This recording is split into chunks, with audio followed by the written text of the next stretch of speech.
안녕하십니까. 신성ENG 전략계획팀 김신우 이사입니다. 2022년 첫 주담 톡톡 인사드립니다.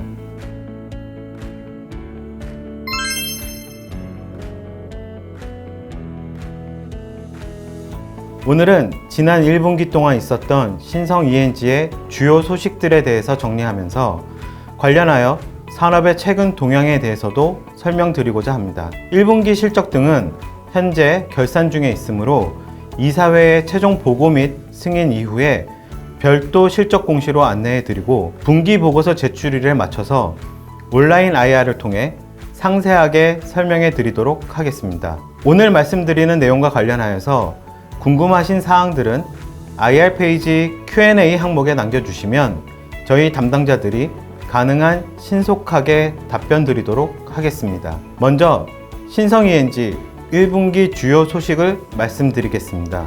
1분기에 여러 소식들이 있었습니다. 여러 소식들 중에서 여러분들께서 궁금해 하실 수 있는 내용이나 좀 더 설명이 필요한 내용들을 먼저 말씀드리고 영업적인 부분과 관련한 공시 내용을 설명드리는 순서로 말씀드리겠습니다. 1분기 있었던 일들 중에는 정기 주주총회가 있었습니다. 이미 영상으로도 보셨겠지만 상장회사에게 주주총회는 한 해를 시작하는 데 있어서 주주분들에게 작년 실적을 승인받고 올해 계획들에 대해 보고하는 가장 중요한 일입니다. 이번 주주총회에는 그 어느 때보다 많은 분들께서 전자투표 및 전자위임장을 통해서 의견을 표시해 주셨습니다. 각 안건들에 대해서 찬성해 주신 분들도 많았지만 반면 재무제표 승인 1호 의안부터 4호 의안인 감사보수 한도 승인의 건까지 반대나 기권을 표시해 주신 주주분들도 계셨습니다. 이러한 부분은 저희 신성ENG가 작년에 기대한 만큼의 실적을 보이지 못했고 주가의 흐름 역시 부진했기 때문이라고 판단합니다. 이러한 부분들에 대해 회사 측에서도 주주분들의 의사를 잘 수용하고 올해 경영 방향에 그러한 의사들이 반영될 수 있도록 최선을 다할 예정입니다. 이번 주주총회는 지난해부터 시작한 탄소 줄이기 주주총회의 일환으로 종이 없는 주주총회로 진행되었으며 불편함에도 불구하고 많은 주주분들이 동참해 주신 덕분에 불필요한 종이 인쇄물 등을 통해 발생하는 탄소 배출을 주주 여러분들과 함께 줄일 수 있었습니다. 다시 한번 동참해 주신 주주분들께 감사드립니다. 앞서도 말씀드렸지만 상장 기업으로서 보다 더 투명한 경영을 통해서 주주분들과 함께 의견을 나누고 함께 신성ENG 성장의 길을 만들어 가도록 하겠습니다. 이제는 영업적인 부분과 관련한 내용들을 설명드리겠습니다.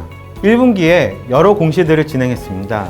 시설투자 공시, 특허취득 공시, 그리고 수주 관련 공시를 진행했는데 이 중 시설투자 공시는 지난번에 말씀을 드린 바 있어서 오늘은 이외의 공시들에 대해 설명드리겠습니다. 지난해에 이어서 꾸준하게 각 사업 부분과 관련한 특허들을 취득하고 있고 이를 공시를 통해 알려드리고 있습니다. 올해 1분기에도 1월 18일 아리 사업 부분의 싱글드 모듈 제조 관련 특허 취득 공시, 그리고 3월 29일 CE 사업 부분의 공기청정기 관련 특허 취득 공시를 각각 진행했습니다. 특허의 구체적인 내용도 중요합니다. 다만 이 기술이 어느 제품에 적용되는 것인지, 시장에서 경쟁력 있는 기술인지, 무엇보다 기업들이 특허를 취득하는 가장 큰 이유는 확장성이라고 말씀드릴 수 있습니다. 어떤 산업 분야에서 기업의 사업 영역을 확장하기 위해서는 다양한 제품들이 필요하고 솔루션들이 요구됩니다. 특허 기술을 개발하고 취득하는 것은 이를 위한 준비라고 이해하시면 됩니다. 즉, 원천 기술, 요소 기술들을 먼저 확보해 여러 연계된 제품들로 확장해가고 시장 점유율을 늘리면서 시장에 기술 장벽으로 작용하게 함으로써 차별화된 경쟁력을 확보할 수 있습니다. 공시된 특허 기술 자체만 봤을 때는 기존의 조명 일체형 공기청정기인 퓨어루미와 동일한 것으로 해석될 수도 있습니다. 하지만 공기청정기, 조명, 그리고 이러한 제품의 설치와 관련한 핵심 기술들을 특허로 등록하고 보유함으로써 여러 사업 전략을 만들어갈 수 있습니다. 다음은 인도네시아 법인 관련 내용입니다. 현재 신성ENG는 중국, 베트남, 말레이시아, 싱가폴, 인도, 헝가리, 폴란드, 미국, 인도네시아에 현지 지점과 법인을 설치하고 수주를 위한 사업 핵심 거점으로 활용하고 있습니다. 인도네시아 법인 역시 2020년 6월에 배터리 분야의 수주를 위해 전략적으로 현지에 설립했던 법인입니다. 많이들 뉴스에서 LG 에너지 솔루션과 현대자동차가 인도네시아 합작법인 형태로 배터리 생산 라인을 구축할 예정이라는 내용을 접하셨을 것으로 알고 있습니다. 지난 3월 21일 기타 경영 상황 공시를 통해 저희 회사가 이 공장의 클린룸과 드라이룸 설치 공사를 수주했다는 소식을 전해드렸습니다. 다만 공시 형태가 저희 한국 법인이 수주한 것이 아니라 해외 법인이 수주했기 때문에 종속회사의 주요 경영 사항으로 공시되어 확인을 미처 못하신 분들도 계신 것으로 알고 있습니다. 내년 3월까지 계약 기간이고 금액은 177억 원 규모입니다. 무엇보다도 해외에서 국내 완성차 기업인 현대자동차와 배터리 기업인 LG 에너지 솔루션의 첫 합작 배터리 공장권을 수주했다는 것에 의의가 있고, 이를 발판으로 각 해외 현지 법인들의 수주 확대에 총력을 다할 예정입니다. 국내에도 많은 보고서들이 나오고 있는데 시장조사기관 SNE 리서치에 따르면 전기차용 배터리는 2030년까지 연 29%의 성장을 보일 것으로 내다보고 있습니다. 이는 각국의 환경 규제 및 탄소 중립 정책에 따라 내연기관 자동차들이 전기차로 전환되는 수요가 확대되기 때문으로 분석됩니다. 국내의 삼성 SDI, SK온, LG 에너지 솔루션 등의 주요 배터리 기업들은 해외를 중심으로 배터리 제조 라인의 투자를 확대하고 있습니다. SK온은 미국 조지아에 단독으로 투자 진행하는 건 이외에도 터키, 헝가리, 중국 등의 투자를 진행하고 있거나 계획 중에 있으며, 삼성 SDI도 역시 동유럽과 미국에, LG 에너지 솔루션도 미국과 인도네시아 그리고 유럽 쪽에 투자를 진행하고 있습니다. 전기차로의 전환은 필수적인 배터리의 수요 증가로 연결되고, 배터리의 수요 증가는 배터리 소재 기업들에 대한 수요 증가로 이어집니다. 결국 배터리와 배터리 소재 기업들 모두 업체들별로 차이는 있을 수 있지만 전체적인 방향이 향후 적극적인 시설 투자 확대로 진행될 것으로 판단됩니다. 올해 초 해외 사업 부분에 있어서의 수주 잔고 및 매출 증가에 대해 IR 뉴스를 통해 알려드린 바 있습니다. 곧 1분기 보고서를 통해서 자세한 내용을 확인하실 수 있을 것이지만, 올해 1분기 해외 현지 법인들의 수주는 이번 인도네시아권을 포함해서 상당한 증가세를 보이고 있으며, 동유럽 등에서 진행되는 국내 배터리 및 배터리 소재 기업들의 투자와 관련해서도 수주를 지속적으로 하고 있는 상황입니다. 이러한 수주의 확대들이 금년도에 좋은 실적으로 연결될 수 있도록 전념하겠습니다. 참고로 올해 해외 수주 증가세 및 각 산업별 수주에 대해서는 지난 주주총회 영상 후반부에 Q&A 내용을 참조하시면 도움이 되실 것입니다. 영업적인 사항과 관련하여 추가적으로 최근 산업 동향에 대해서 설명드리면, 반도체 산업에서는 투자가 올해 지속적으로 확대되고 있는 추세입니다. 최근 대만 디지타임즈에서 보도된 내용에 따르면 삼성전자, TSMC, 인텔 등 주요 반도체 기업들의 초미세 공정에 대한 경쟁이 가속화되고 있습니다. 또한 기업에 그치지 않고 대만 정부, 미국 정부 등의 대규모 지원책들이 뒤따르고 있는 상황입니다. 미국은 향후 5년간 520억 달러를 지원하고 동시에 투자 세액 공제를 지원하기로 했으며, 유럽의 경우에도 20에서 40%의 세액 공제 지원에 나섰습니다. 이는 최근 인텔의 유럽 대규모 투자로 이어지기도 했습니다. 국내는 올 초에 이른바 반도체 특별법이라 불리는 국가 첨단 전략 산업 경쟁력 및 보호에 관한 특별조치법이 제정되어 올 8월에 시행이 되지만 시설 투자 등에 대한 지원이 미흡하다는 의견들이 일부 있습니다. 이와 관련해서 언론에 공개된 대통령직 인수위 계획들을 보면 반도체의 초격차를 위해서 반도체 산업 관련 규제를 해소하고 인프라 및 투자에 대한 인센티브 강화를 하겠다고 밝히고 있는데, 이러한 내용은 향후 국내 반도체 기업들의 투자 확대에 도움이 될 것으로 생각합니다. 이러한 주요 메이저 반도체 기업들의 초미세 공정 경쟁과 국내 정부 주도의 반도체 투자 지원 확대 정책은 인프라 투자와 밀접한 연관이 있는 저희 CE사업부에도 긍정적인 영향을 미칠 것으로 전망합니다.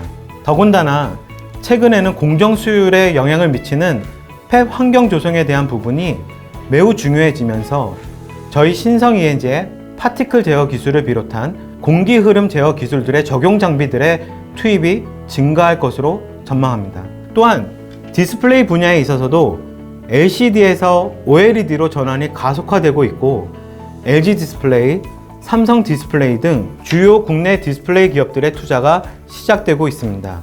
최근 신한금융투자 리서치에서 발표한 디스플레이 관련 산업 보고서를 보면 IT 모바일 기기에서 OLED 채택이 확대됨에 따라 각 기업들의 증설을 전망하고 있습니다. 이미 LG 디스플레이는 증설을 진행 중에 있는 상황인데 지난 4월 저희 역시 LG 디스플레이로부터 FFU 제품 공급 계약을 체결하여 공시를 진행하기도 했습니다. 삼성전자 역시 올해 하반기 8.5세대 OLED 팹 증설을 할 것으로 애널리스트 분들이 예상하고 있는데 이럴 경우 저희 신성 ENG 역시 반도체뿐 아니라 디스플레이 분야에서의 수주가 증가할 것으로 조심스럽게 전망합니다.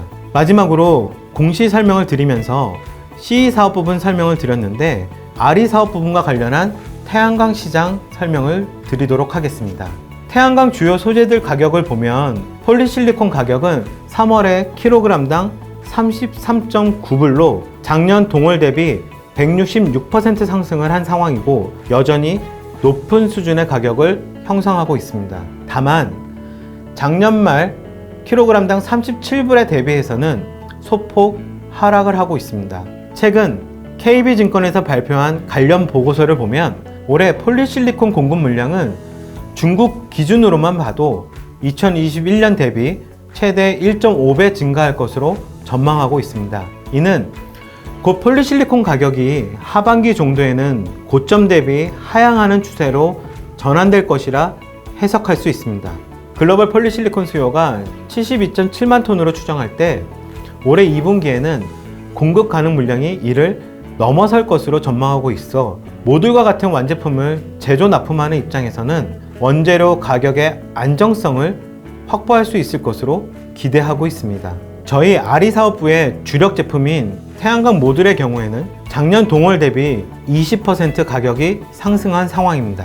폴리실리콘에 비해서는 상승폭이 낮지만 작년 4분기 가장 늦게 상승 추세가 반영되기 시작했기 때문에 당분간 태양광 모듈 가격의 상승은 이어질 것으로 보고 있습니다. 지난 주주총회 Q&A에서도 4월부터 저희 모듈 제품의 가격을 인상할 것이라고 말씀드린 바 있습니다. 모듈 제품의 가격 상승이 시장의 수요 증가에 부정적 영향을 미칠 수 있다는 우려도 있었고 그렇기 때문에 모듈 완제품을 생산하는 저희를 비롯한 동종업계의 기업들이 모듈 가격 인상을 더디게 한 부분도 있었지만 최근 REC 가격과 S&P 가격들을 보면 모듈 가격 상승을 시장에서 충분히 수용해 줄 수 있을 것으로 전망하고 있습니다.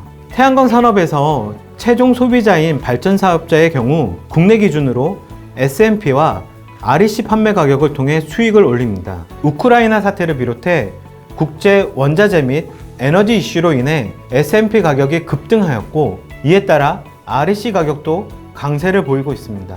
다시 말해 현재 S&P와 REC 가격이 발전 사업자의 프로젝트 IRR을 큰 폭으로 높이고 있기 때문에 그동안 손실을 봤던 모듈 제조 업체들이 현 상황에서 제품 가격을 다소 인상한다 하더라도 최종 소비자들이 수용할 수 있는 범위 내가 될 것입니다. 또한 기업들의 RE100 달성을 위한 재생에너지 수요 확대는 전 공급망에 있어서 수요와 공급의 균형을 통해 수익성 개선에 기여할 것으로 예상합니다. 이상으로 1분기 주요 소식 및 관련 산업에 대한 내용을 말씀드렸습니다. 짧은 시간에 보다 많은 내용을 전달드리지 못하는 점 양해 부탁드리며 수시로 IR 뉴스 등을 통해서 알려드리도록 하겠습니다. 코로나의 거리두기 제한이 해제되고 다시 일상으로 돌아가고 있습니다. 주주분들께서 회사에 대해서 궁금하신 점들도 많으실 것이라 생각합니다. 특히나 전고점 대비 주가가 하락해 있는 상황이고 지난해 실적 부진이 있었기 때문에 더욱 회사의 현황, 업황들에 대해서도 관심이 많으신 부분에 대해 회사 측에서도 경영진을 비롯한 저 역시 잘 알고 있습니다. 가장 우선인 것은 회사의 실적을 바탕으로 배당을 비롯한 주주 환원 정책을 수립하고 실행해 가는 것이라 봅니다. 그러기 위해서는 가장 첫 출발점은 회사의 체력이고, 이를 위해서는 지속 가능한 실적을 기록해 나가야 합니다. 올해 증가하는 수주들을 신성 ENG의 수익성 개선으로 전환시킬 수 있도록 최선을 다하겠습니다. 매 분기별로 실적을 보여드리면서 첫 영상에서 말씀드린 것처럼 결과로 보여드릴 수 있는 신성 ENG가 되겠습니다.